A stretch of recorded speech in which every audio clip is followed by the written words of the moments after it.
네, 안녕하세요. 2월 10일 금요일 최수창 투자성지 소설 같은 주식 이야기 138편 진행하도록 하겠습니다. 오늘의 이야기는 메디톡스 균주 승소 주가 희비입니다. 금일 장중 서울 중앙지방법원에서 판결 나왔죠. 1심의 재판 드디어 기나긴 균주전쟁, 진실공방을 해왔던 7년간의 균주전쟁에서 메디톡스의 1심 승소 소식이 나오면서 대웅제약과 메디톡스 주가의 희비가 엇갈렸습니다. 그에 따라 해석을 한번 해보도록 하죠. 오늘 이 이야기 많은 분들이 관심 갖고 지켜보지 않을까 싶습니다. 우선 코스피 구간 전망을 가겠습니다. 이 자료는 전날 137편에서 설명드렸듯이 옵션 만기 끝나고 고저밴드 범위는 제가 봤을 때 315에서 343. 아직까지 여기서 크게 바뀐 건 없어요. 제가 다음 주 화요일 정도는 바뀔 수도 있을 수도 있어요. 어떻게? 만에 하나 바뀐다면 고저밴드가 이거 하나와 더불어서 340, 340에서 밑으로 308까지 바뀔 수는 있습니다. 3월달 고저가. 다음 주 상황을 좀 봐야 되겠습니다만 일단 고저 예상 밴드 범위가 현재 제시했던 이 밴드에서는 오늘 포지션 플레이에서는 특별히 바뀐 건 없고 일단 하단에서 315에서 308까지 하단이 좀 바뀔 수 있는지 여부가 주목될 것 같습니다. 다음 주 월요일이나 화요일 날 정도 제가 포지션 분석도 하다 보면 하단이 315가 아니라 308대까지도 나올 수도 있겠네요인지 다음 주에 전략을 보도록 하겠습니다. 자, 코스피입니다. 코스피 200을 봤다면 이제 코스피 거래소 종합주가지수인데요. 지금 코스피는요, 코스닥하고 코스피 200은 이 직전의 고점을 넘어갔는데 유일하게 코스피는 못 넘어갔습니다. 그러면서 지금 내렸다 올렸다 제가 예상했던 대로 만기주에 계속 이 안에 갇혀 있었죠. 그러면서 지금 수렴 과정을 보이지 않습니까? 삼각 수렴의 과정에서 여전히 있는 상황이고 여기서 올라갔다 눌렀다 이거냐 왔다 갔다 하다가 이렇게도 깨지냐.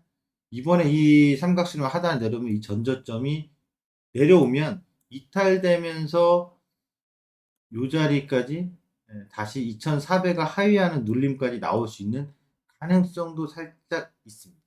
살짝이라는 표현보다도 존재한 건 사실입니다. 위로 넘어갈 때 도망가면 안 됩니다. 넘어가면 상승 전개 우위로 계속 눌렀다 올렸다 눌렀다 올렸다 하면서 상승 전개인 거고요. 만약 여기서 수렴하는 과정 속에서 이 전저점이 이탈되면 좀 더 내려왔다가 반등을 줄 수 있습니다. 그러니까 누가 얼마나 침착하게 분할 매수를 할 수 있느냐의 관찰의 자리입니다. 지금은 계속 수렴 과정에 있어서 에너지 모았다가 휘청하고 돌아오느냐 아니면 그냥 돌아올리느냐 이것이 이제 다음 주 주중에 아주 중요한 기준점이 될 것 같습니다. 다음 주에 월요일과 화요일 날 보면 제가 그 포지션 플레이에 대해서 설명할 수 있을 거고 예상할 수 있을 겁니다. 저는 일단 현재 ETF 레버리지 무포지션이고 기다립니다. 글로벌 증시 전망입니다. 나스닥의 예상 시나리오가 3개인데요. 나스닥은 현재 N자 상승 나오고 하락 탈출 돌파했습니다.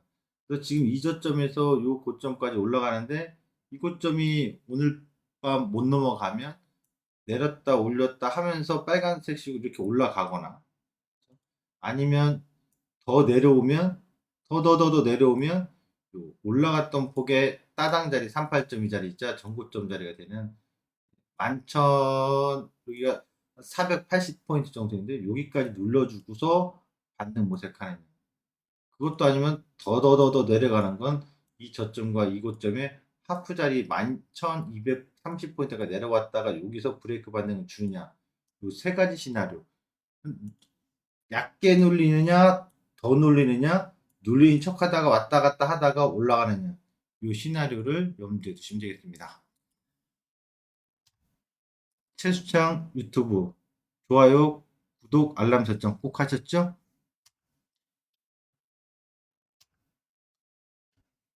알꼼의 실전 주식 1등 기준법. 오늘은 균주전쟁 진실공방에서 1승을 거둔 메이토스. 우선 기사를 통해서 설명드리겠습니다. 왼쪽의 기사는 작년 이맘때 나온 기사입니다. 이맘때보다는 아니죠. 4월이죠. 작년 4월에 슈젤이 균주 도용했다. 메이토스가 균주전쟁 2차 돌입. 미국의 ITC에 휴젤 제소. 대웅제약을 제소한 다음에 바로 대웅제약이 이제 미국에서 ITC는 재판이 무효가 되어버린 거죠. 합의를 했기 때문에. 그 다음에 이제 슈젤을 걸고 넘어졌는데 작년 슈젤이 이 소식으로 상당히 좋지 않았었죠. 그리고 오늘 나온 뉴스는 보면 보틀리눔 전쟁 메디톡스 1심 승소 대형제약이 항소하겠다. 당연히 해야죠. 1심인데 3심제니까 끝까지 가봐야 됩니다. 메디톡스 보트슨에서 1심에서 이겼다는 소식 때문에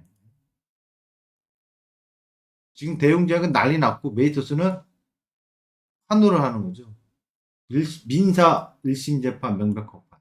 정확히 보면 판문 판결문의 전문을 받아보지 않았습니다만 나온 기사 내용과 정보들을 토대로 보면 지금 현재 민형사상 그래서 형사 부분은 불기소 처분했습니다. 민사에서 승소가 나왔거든요. 이게 좀 애매한 거예요. 사법 민주주의 법치국가에서 요즘 왜 이렇게 사법부의 이슈가 존중받지 못할까요? 한 예로 50억은 뇌물이 아니다. 논쟁이 있죠. 어쨌든 뭐 판결은 결과를 존중해야 된다지만 논란이 있는 건 사실입니다. 그런 정치적인 부분에서 논란이 있고 또 하나는 이 대웅제약에서 민사의 심 판결은 논란이 좀 있을 겁니다. 지금부터 제가 얘기하는 거 소설 같은 이야기, 팩트를 비틀어 보는 이야기를 한번 들어보시죠. 보톡스 국내 관련 기업입니다. 분명히 정황상 의심되는 건 있지만 정황상 의심되는 걸로 재판의 판결이 나오면 됩니까? 안 됩니까? 안 되겠죠. 증거주의고 물증을 잡아야 됩니다. 우선 그럼 우리가 역사적으로 보톡스의 과거 역사를 한번 넘어가 볼까요? 보톡스라는 건 사실상 엘러간사에서 상표 이름입니다. 지금은 이제 엘러간을 인수한 에보비사죠. 보톡스는 상표명이고요. 실적으로는 보톨리눔 독소라는 주성분으로 하는 의약품, 그래서 보톨리눔이라고 부릅니다. 이 보톨리눔은 순대나 검은 소세지를 의미하는 라틴어 보톨루스라는 데서 유래한 단어거든요. 검은 소세지, 보톨루스, 라틴어로 상한 소세지나 육류를 섭취하는 생긴 식중독을 의미하는 거고. 그래서 이것이 쉽게 말하면 보톨리눔 독소라는 것은 소세지의 식중독 균인 것입니다. 이 보톨리눔은 실적으로 2차 세계 전쟁 때 이제 이 독소로 살상 무기로 군사 전문가들이 세균전을 준비하면서 대량 살상 무기를 개발하려고 시도했지만 성공을 하지 못했던 겁니다. 그러다가 1946년 미국 위스콘신 대학교의 에드워드 샨츠 박사가 결정 분리에 성공해서 체계적으로 생산할 수 있게 됐습니다. 그러면서 치료 목적으로 사용하게 됐는데요. 실적으로 개발은 그렇게 됐습니다만 이 부분에 있어서 주름 제거로 사용하게 된 건 1980년대 캐나다인 안과 의사 덕분입니다. 근데 이분이 안과에서 치료를 하다가 남편인 피부과 의사에게 이 부분을 같이 연구를 하면서 남편이 피부과 의사였던 남편은 이거 임상 실험을 하면서 실적으로 미용 목적으로 개발을 완료해서 결국 1991년도에 다국적 제약사인 엘라간이 보톡스라는 제품을 탄생시킨 겁니다. 전 세계 보톡스 시장은 약 7조 원 정도 시장이 됩니다. 국내에서는 뭐 한 1,500억 정도, 1,700억 정도 수준 예상이 되고 있고 2천억 전후라고 보시면 됩니다. 그런데 특이한 게 있습니다. 전 세계에서 보톡스의 보툴륨 독소를 균주를 개발할 때 엘러간사, 그다음에 입센사, 프랑스. 사실 넘버 원, 투입니다, 전 세계. 그다음에 중국의 란주입니다. 그리고 국내에 메이토스입니다. 위스콘신대의 타입 A 홀에서 개발을 했습니다. 그런데 각사마다 균주 유전 정보를 공개할 의무는 없었고 공개한 적도 없었습니다. 이게 팩트거든요. 그러니까 지금 메이톡스에서 주장하는 건 포인트 이겁니다.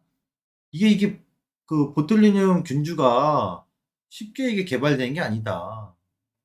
근데 이 균주를 확보하는 게 쉽지 않다. 자기들의 주장은 그거거든. 국내에서 보톡스 관련 기업이 개발된 거는 휴젤부터 다양한 기업들이 있는데 돼지 사육장에서 개발했다. 근데 혹시 아까도 했지만 식중독균이잖아요. 소시지라는 상한 통조림에서 개발했다. 마국간에서 개발했다. 돼지 사육장에서 했다. 출처 미공개 기업도 많습니다.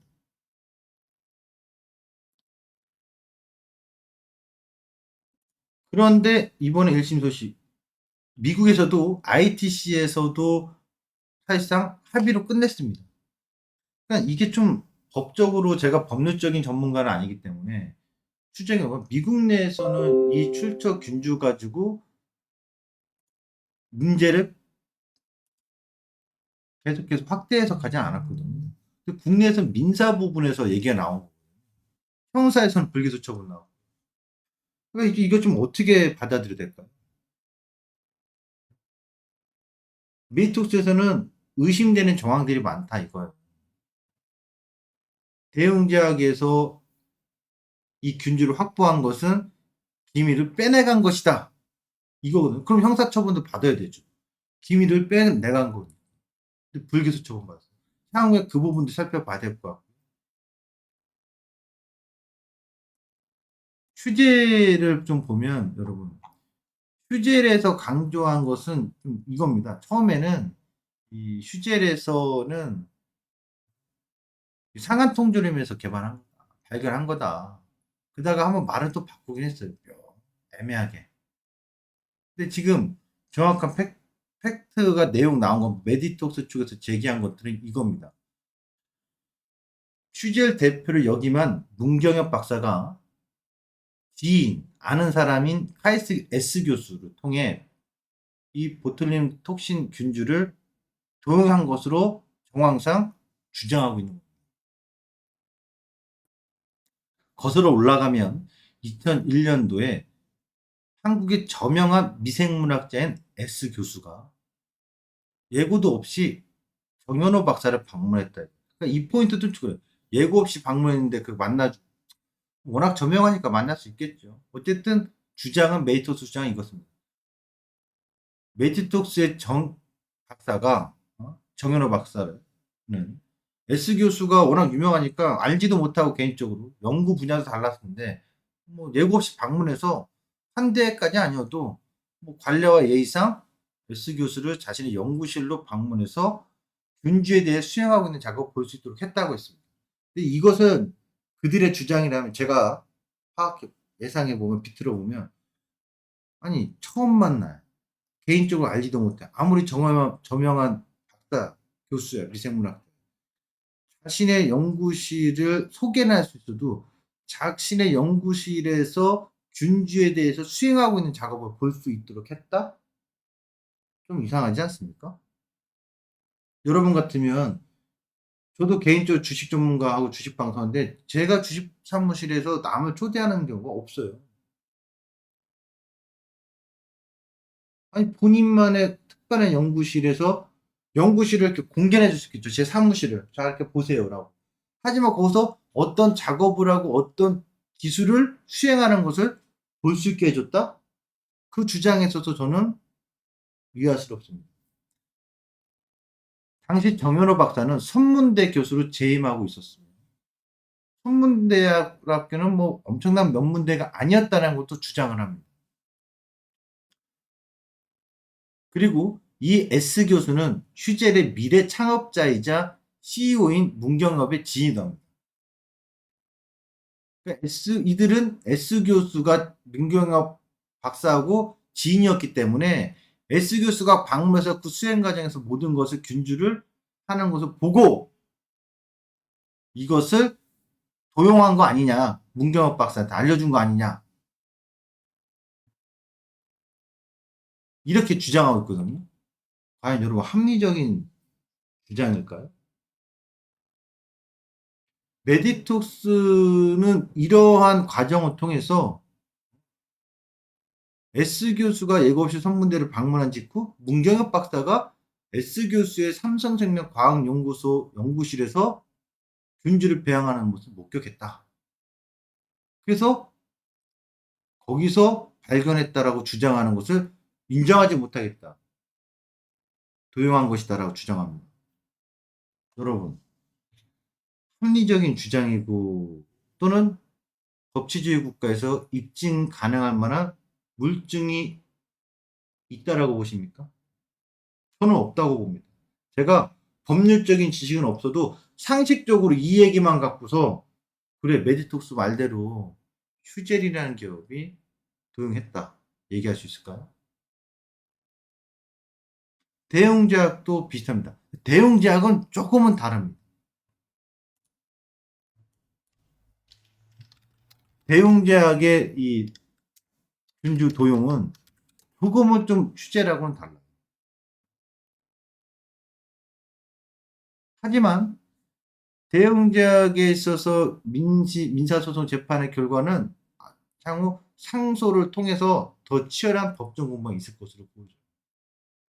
제가 대웅제약 거는 특별히 뭐라 말할 수 없습니다. 그럼 제가 언급하기 좀 모호한 게 있어요. 그래서 대웅제약에 있어서는 이 부분에 있어서 향후에 어떤 식으로 펼쳐갈지는 모르겠습니다만 1심에서 패소한 건 대웅제약의 치명타가 될 수는 있습니다. 제가 대웅제약 얘기를 좀 삼가하는 이유가 있습니다. 양해를 바랍니다. 괜한 발언했다가 큰 문제가 생길 수 있어서. 제가 지금 휴재권에 대해서는 오늘 메이톡스 관련돼서는 대웅제약은 1심 패소를 했기 때문에 타격이 불가피한 건 사실입니다. 그런데 휴젤에서 메디톡스가 걸고 넘어간 것은 모호할 수 있습니다.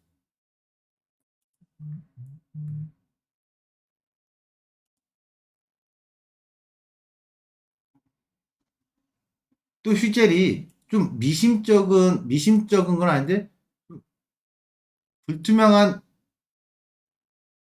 핵심이 있었죠. 이슈가 있었죠. 뭐냐면 회사 소속 연구진이 썩은 통조림에서 균주를 발견해 분리했다라고 했는데 처음에 이거를 좀 바꿨어요.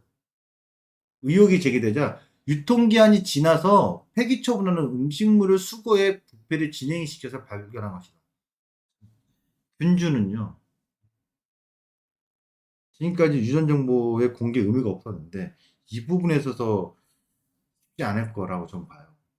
형사라는 거 도용한 증거가 있어야 되는데 대웅제약은 이 부분에서 이번 판결에서 그런 도용에 대한 무언가 발견된 거 아닌가 싶은데 다른 기업들은 어떻게 될지 더 지켜봐야 될 것 같습니다. 어쨌든 전 세계적으로 상용한 기업들이 있는데 국내에서는 메디톡스가 이번에 윤석열 정부의 중동이었던가요? 해외 순방할 때 메디톡스는 가게 됐었죠. 설마 이런 연결고리 때문에 이번 사법부 판결에서 유리한 정황을 받았다라고 한간의 이야기도 있을 수 있습니다. 어쨌든 간에 메이톡스는 이번 민사소송으로 승기를 잡았다라고 할 수 있지만 이 균주전쟁 유전정보 데이터베이스 이거요 쉽지 않아요. 굉장한 논쟁이 될 거예요. 그렇다면 저는 작년 이야기를 하겠습니다. 작년에 에코프로가 검찰에서 내부자 정보 어쩌고 해가지고 수사 들어갔다 해서 급락했잖아요. 그때 정확히 여러분들께 유튜브에서도 언급했습니다. 아니 이게 참 우리나라 웃긴 게 검찰에 불러가면 무조건 다 죄인 취급합니까? 포토라인에서는. 그리고 검찰에서 조사해서 이게 내부자 정보가 된 건지 아닌지 팩트로 가지고 재판에서 판결이 나야 되는데 그게 아니라면 해프닝으로 끝날 겁니다. 주가가 급락했을 때 8짜리는 아닙니다. 더 차분하게 지켜보면 하프 반드 나올 겁니다. 다 나왔고 지금 다 올라왔잖아요. 그때 당시 에코프로랑 에코BM 팔았던 사람들 지금 얼마나 후회하고 있겠습니까? 제가 그때 소설 같은 주식량에서도 정확히 설명해 드렸거든요. 에코프로비엠, 에코프로랑. 이번에 논란에 있어서 대웅제약은 제가 조금 더 유심히 봐야 될 게 있다라고 했어요. 하지만 이 소식으로 인해서 보톡스 관련된 기업들이 주가가 다 같이 빠졌을 때 특이한 게 하나 있어요. 지금부터 핵심으로 들어가죠. 대웅제약은 기술적으로도 이 저점이 깨졌던 시점, 깨졌다 반등 나온 시점, 이게 다 매도 자리예요. 매수 자리가 한 번도 안 나와요. 알고의 원리상. 기술적으로 매도 자리지 매수 자리가 없어요.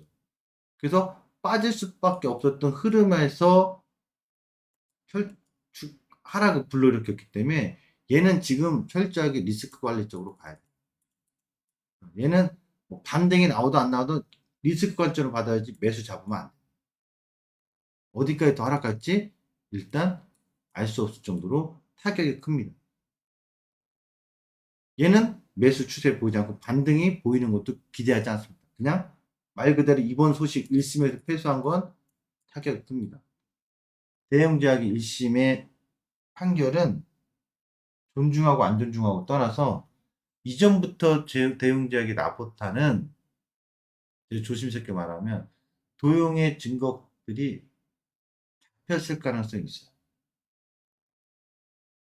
아주 첨예하기 때문에 제가 뭐라고 팩트를 갖고 얘기하는 게 아니라 그럴 수도 있다는 얘기를 하는 거예요. 그래서 그런지 유난히도 기술적으로 벌써 시세는 알아채고 있었는지 하락 추세 진행형이었습니다.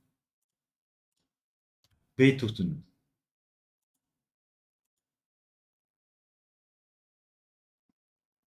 기준선 블랙라인으로 외바닥 상승 그리고 전환선으로 N자 상승을 차곡차곡 해가고 있죠. 그런데 기가 막히게 외국인과 기관은 물량을 던지고 있습니다.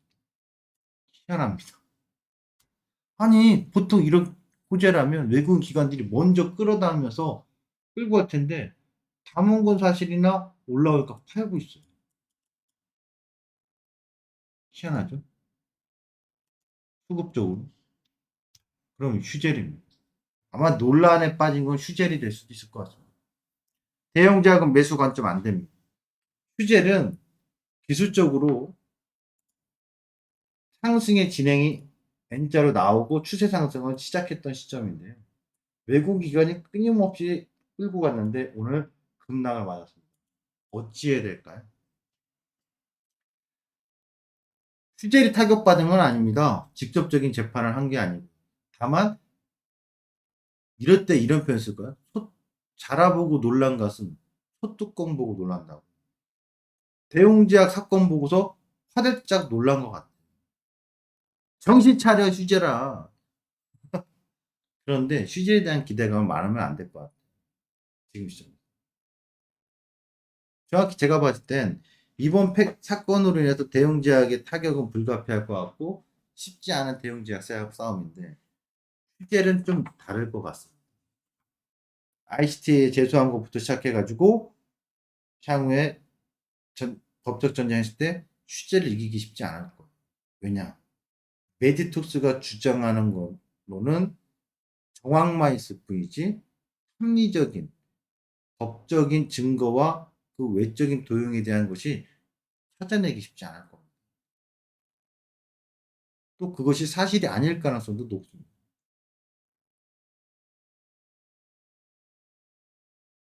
이런 점에 있어서 업계에서 보는 관점이라면 슈젤은 메이토스하고의 전에서 메이토스가 슈젤을 꺾기 쉽지 않을 겁니다. 그리고 현재 슈젤이 국내에서 압도적인 점유율 1위 업체입니다. 메이토스랑 거의 양대 산맥이었는데 지금 메이토스가 행정처분 받은 다음부터 점유율이 뚝 떨어졌고 슈젤이 굉장히 높거든요. 슈젤을 이기기는 쉽지 않을 거예요. 그러면 이 급락은 어떻게 해석하고 대응해야 되냐? 1차적으로 올해 이 저점에서 이 고저의 하프 자리 내려왔잖아요. 하프 자리 내려와서 여기서는 내려와도 전저점을 깨려가는 게 아니라 내려온 상에서 빠졌던 거에 하프 반등과 따당 반등이 줘서 14만 원 초반대까지는 올라설 겁니다.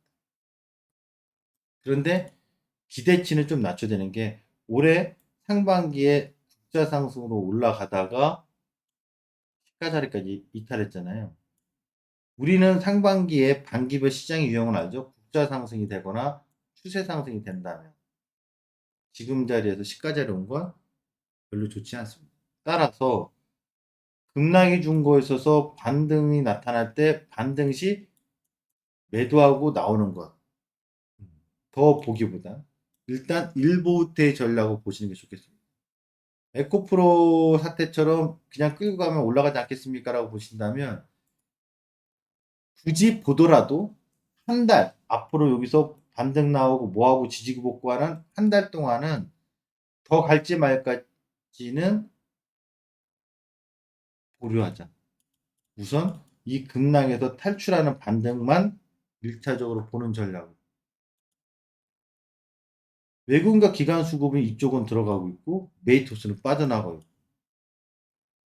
그래서 이 논란과 논쟁 때문에 변동의 등락은 있을 수밖에 없다라고 보여집니다. 그것이 잠잠해지고 어느 정도 시세가 이겨낼 때까지는 한 달 정도는 등락 과정으로 보자. 제가 미래에서 온 사람은 아니기 때문에 군주전쟁에서 누가 승리할 거다라고 말 못합니다만 합리적인 이야기를 통해서 합리적보다도 비틀어본 소설 같은 주식 이야기를 통해서 본다면 메이토스는 휴재를 이겨내기는 쉽지 않을 겁니다. 그리고 휴재는 대웅제약 사태하고는 별개로 보셨으면 좋겠고 대웅제약 사태는 결론적으로 좋지 않은 건 사실이다. 그쪽에 들이까지 마라. 메이토스는 논란 속에서 이겼다고 하지만 수급적인 측면에서 외국인 기관은 빠져나가고 있고 휴재는 오히려 매수가 유지되고 있다는 것은 다시 한번 심사숙고해 볼 필요성이 있다. 그리고 기술적으로 휴재는 반등이 외봉 하락 이후 급락 이후에 반등이 나옵니다. 하프 반등. 그걸 주목하시기 바랍니다. 자, 메디톡스의 균주전쟁 과연 국내에서는 앞으로 어떤 영향이 주어질지 지속 관찰을 해야 되겠죠. 네, 제가 보는 같은 대표적인 기업인 메이톡스, 대웅제약, 나보타의 휴재 이 3대 기업들에 있어서 이 논란 속에서 대웅제약은 분명히 모멘텀이 약화된 건 부정적인 건 인정해야 된다. 메이톡스는 긍정적인 환호를 받아줬지만 추가 배팅하기에는 좀 모호한 기준점이 나온다. 모호한 게 아니라 기준점 잡기가 쉽지 않다. 휴재는 별개 이슈를 봐라. 강력한 상승이 지속될 거라고 말할 수는 없으나 급락 맞은 이후에 두려워 말고 하프 반등이 예정돼 있으니 하프 반등을 통해서 반등 상승을 노려보거나 반등 시 일단 차익을 볼 수 있는 시점을 보셔라. 그리고 한 달간 논쟁 이후에 시세가 계속 더 강화될지 여부는 4주 후에 다시 한번 시세 흐름을 보면서 분석 평가하는 게 좋을 것이다. 이렇게 말씀드리겠습니다. 자, 쉽지 않은 해석이었고 어려운 이슈인데 여러분들 어떻게 도움이 되셨으면 좋겠습니다. 만족도 베이트 파트너상 진심으로 감사합니다. 알고 보면 집대성 특강 VOD는 항상 여러분 곁에 있습니다. 언제나 주식의 흥민정음 알고 보면 집대성 특강 VOD를 통해서 실전의 주식 관리를 배워보시기 바라겠습니다. 베이직 추세 돌파 BTS죠. 이 커리큘럼 내용을 보시고 배우고자 하는 열의와 기준이 필요하신 분들은 언제나 와원의 사이트 오셔서 똑똑 두드리시기 바랍니다. 알고면 집대성 특강 함께 할 수 있는 기회 와원의 파트너 최수창 파트너 홈에 오셔서 받아보시면 좋겠습니다. 최수창 투자상지의 소설 같은 주식 이야기 방송을 시청해서 감사합니다. 월요일 금요일 매일 오전 데일리 선물 시장은 함께 할 수 있고요. 11시 소설 같은 주식 이야기 함께 하실 수 있습니다. 구독과 좋아요는 방송 제작에 큰 힘이 됩니다. 많은 성원 부탁드리겠습니다. 고맙습니다.